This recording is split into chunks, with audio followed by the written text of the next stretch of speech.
Roger Stone launching his own syndicated program coming up in early September, The War Room with Roger Stone, Mike Cernovich, and our own Owen Schroyer. You've heard my breakdown. Is it accurate? And give us your latest intel. Have you talked to Manafort? This was kept under wraps for a few weeks. Is it being brought out now to smokescreen for the fact that we have a Soros known operative now in General McMaster?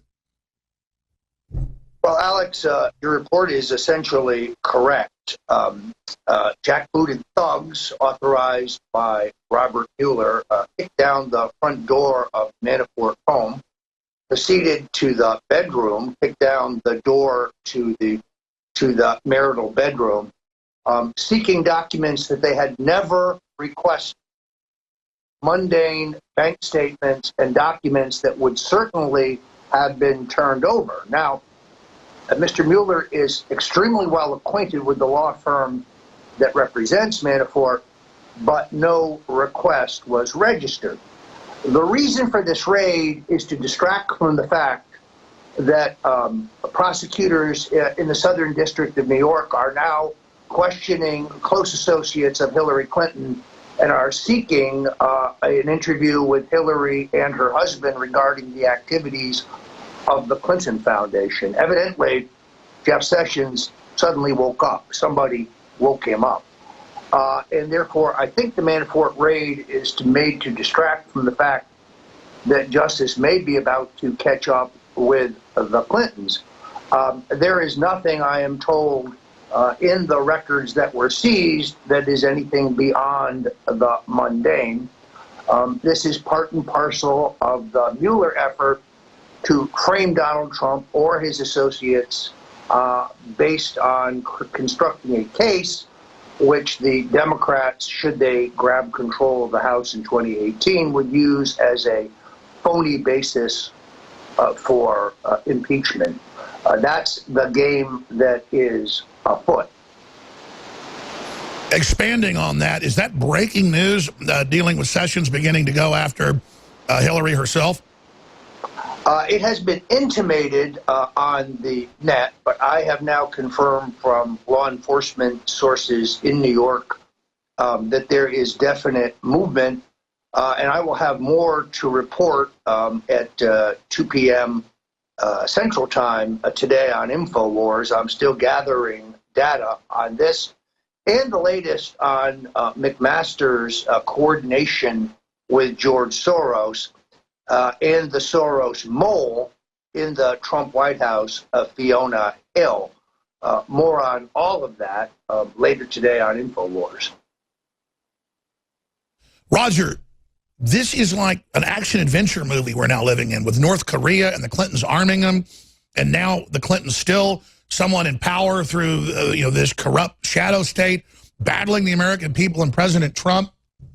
And the people, it seems, though, are seeing right through this. They're running all these new hoaxes that he's down in the polls, which our research shows isn't true.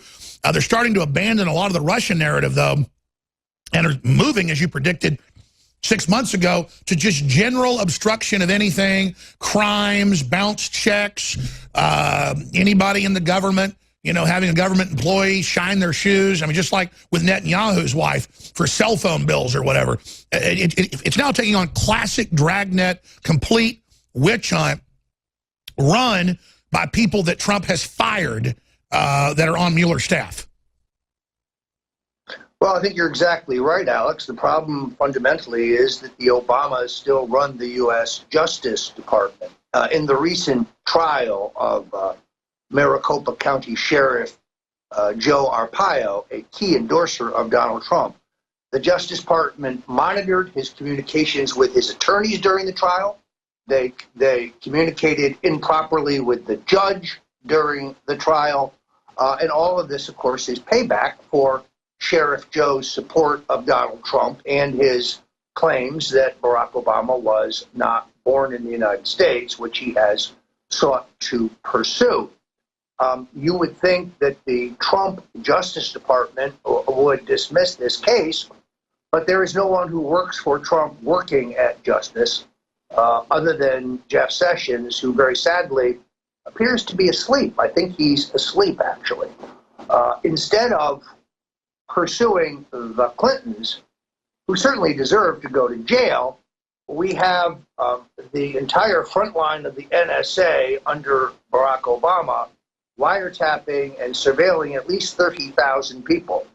Brennan knew, Rogers knew, Valerie Jarrett knew, Susan Rice knew, Ben Rhodes knew, but there's no one kicking in their doors at 5 o'clock in the morning and arresting them. Barack Obama is running the U.S. Justice Department under the Trump presidency. It's extraordinary and, frankly, quite sad. And he's moved in down the block in a lavish armored compound with walls to run the operation. And before he left office, when President Trump was president-elect, Obama bragged, and his surrogates bragged, we're digging in. We're even putting more people in positions. We're even finding people that don't have a social history online that are our operatives, and they even put spies in. And as you said, even the New York Times now admits that they're out going to government employees to recruit them as moles. Some word is money's being paid. This is an espionage operation against our own government, and it just gets more intense, more serious as no one is punished, and more emboldened and more brazen. I mean, I've just never even imagined in a spy novel something this insane. So where's it going now? Well, I think there's every possible effort being made to silence anyone who would expose what's going on. This lawsuit that Obama and his allies filed against me is an outrageous abuse of process. It's a tissue of lies, and I would be unconcerned about it, except for it's going to be heard in the District of Columbia, where the chances of my getting a fair judge or a reasonable jury are non-existent. It's harassment. You see, Alex, if they can distract me and tie me up fighting this phony lawsuit, that's time and effort I can't spend trying to save the president from the cabal of globalists who have settled in around him. So I really think that's the goal. We are in for some very tough weeks ahead. Mueller has no concern for the law or the facts. He is hell-bent on taking down the president. And sadly, General Kelly, General McMaster, and perhaps General Mattis are prepared to sit back and let that happen. Roger, clearly, if they're able to remove Trump, which I don't think they're going to be able to do if we stay on air and stay focused, they're going to go after everybody else. They're going to try to sew up the political system because they know they've lost the people entirely. The public knows that they've broken the social contract. And I like the fact that the president's really gotten tough on Sessions and they've reconciled now and that we're seeing some movement from him. But I agree with Congressman Chaffetz and others. I don't want press conferences. I want indictments.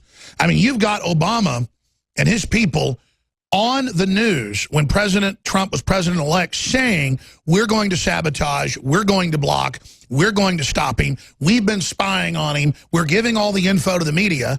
And then Trump gets into office and goes, that's illegal. And they go, we never said that. And we've got hundreds of articles and statements where they said they did it. It's open and shut indictments. We think of espionage by some foreign power. This is the most common form of espionage is a coup, like we see in Latin America or Asia or Europe. Here, our coups are just more silent because we don't do that in the West. And it's a classic coup by deep state with comedy shows acting as news bullhorns out there cheerleading and even targeting you and myself for destruction, cutting off our sponsors, trying to put us in prison. I would expect that, you've talked about this, I would expect a SWAT team raid. I would expect you to get one because that's what they do. We've sat around. We went out on my ski boat a few weeks ago and we had the discussion over a beer. We said, I wonder when we get the SWAT team raid, because we know that then escalates into them killing us because first they want to demonize you as a criminal and then have somebody kill you, car wreck, or carjacking, whatever it is, or you're found dead with a hooker and heroin. This is the kind of crap they do, assassinate your character ahead of actually killing you. So I just want everybody to know I'm not a loser if they kill me. I'm a winner. We change the world. And don't take my death as a loss. Take it as a martyr. Move forward. We are going to defeat these people. We are the winners. We are the free market. We are the Americans. We are the patriots. We are the underdogs. And we are winning. Roger Stone. Alex, I say again, the key to the president's survival is the FISA court declaration at the end of the Obama administration, which indisputably proves that Obama's NSA was illegally surveilling up to 30,000 Americans, which include Roger Stone, Paul Manafort, Donald Trump, and in my opinion, Alex Jones. And General McMaster and General Kelly have worked very hard to keep the very existence of that report away from the president, because were he to order the prosecutions, his tormentors are defeated. Obama will have a hard time running the anti-Trump campaign from a prison cell. Instead, unfortunately, Attorney General Sessions is too busy chasing marijuana smokers and now chasing the Clintons. While I appreciate the sentiment, the Clintons are no longer running the Democratic Party. This is an Obama operation. The Clintons are a vague embarrassment to the Democrats. Yes, they should go to jail for their crimes, but there's plenty of time for that. Right now, they have to gut the centerpiece of the opposition, which is Obama. McMaster reports. And if the president was really surrounded by hardline patriots like George Washington had, they would already have moved against these traitors who are openly in sedition against the republic and the American way of life. They are the opposite of the American way. They are the enemy, period. Talking to patriots in Florida, they are planning to march on Mar-a-Lago the first time the president goes there to demand the firing of McMaster.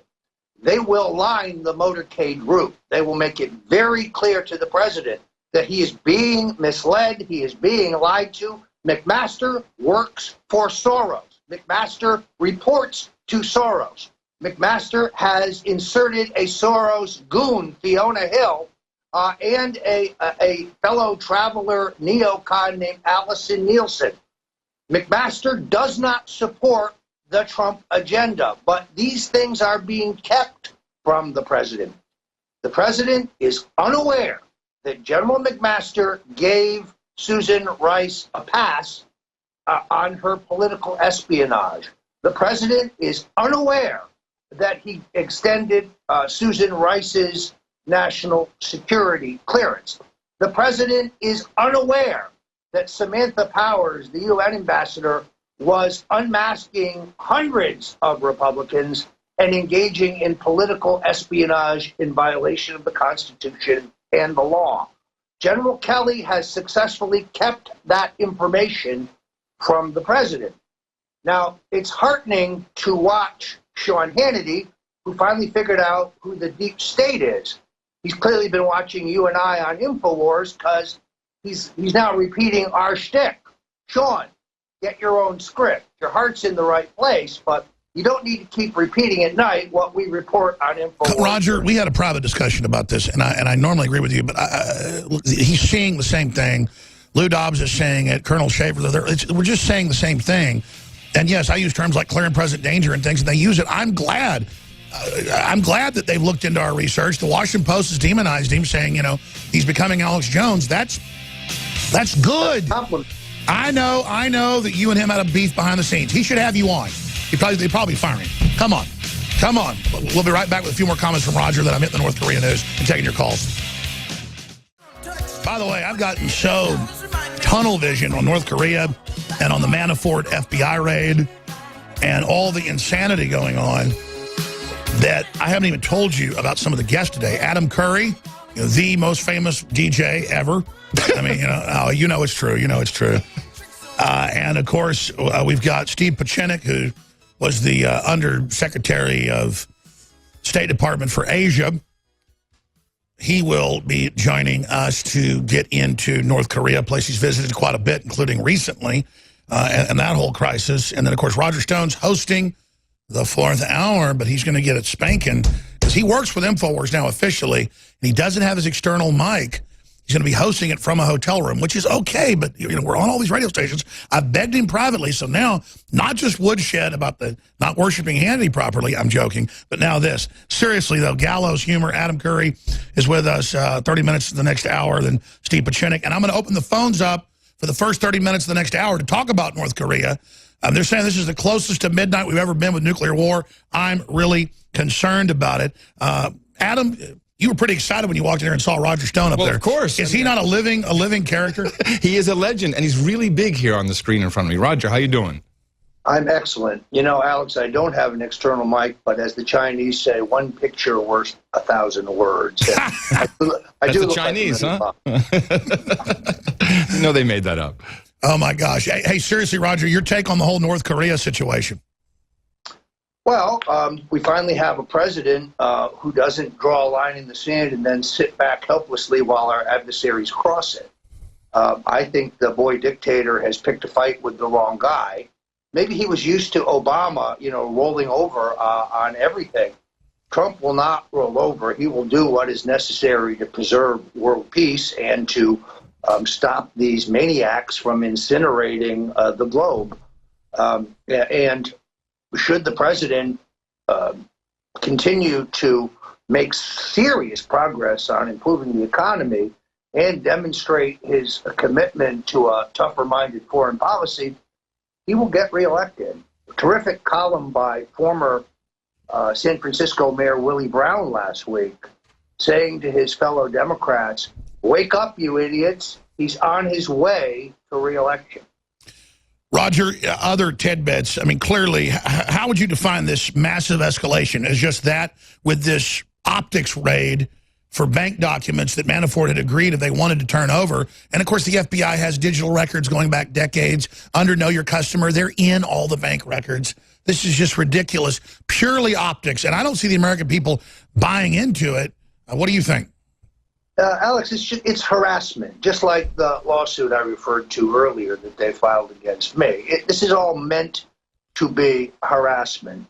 No one has yet proven a scintilla of evidence that Manafort colluded in any way with the Russians or that anyone else in the Trump campaign did. But they need to distract from the fact that they were involved in wholesale political espionage in violation of the Constitution and the law. They need to distract from their ongoing crimes, the outrageousness of the prosecution of Joe Arpaio, the ongoing secret grand jury seeking an indictment against Julian Assange, the journalist who runs WikiLeaks. And by the way, I mean, you mentioned this earlier, but what's the word? Because I've heard from other sources, when they've said it publicly, they're floating my name around, too, in the magic indictment hopper. I mean, are they going to indict me as being a Ruski?